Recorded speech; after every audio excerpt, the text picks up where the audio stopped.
It's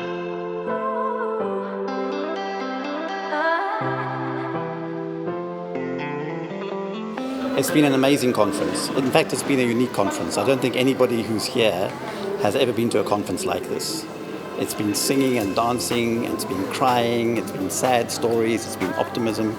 But most of all, it's because of that injection of life and vibrancy from the farm workers themselves that this conference is not like any other.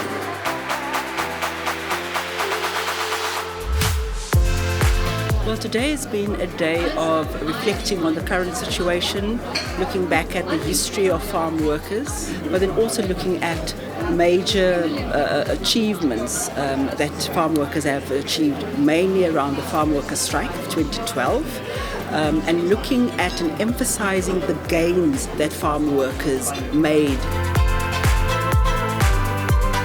This has been a most enlightening conference because we are actually hearing from the people whose interests are actually at stake. Farm workers' voices are not filtering through.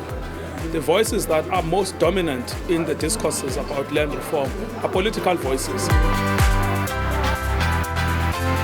Is that you cannot solve long-term sustainability for good paying jobs in agriculture unless you globalize your campaign.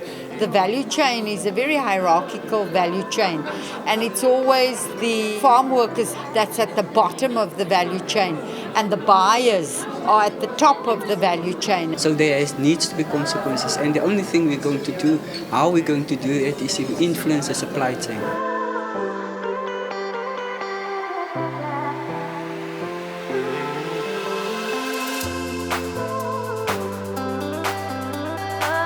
We've had academic presentations, but we've also had farm workers telling their own stories. This morning, for example, on the youth panel, we heard heartbreaking stories about evictions, about children who had dreams that they never could realize because of the frustrations that they face, the structural violence that they face, including evictions.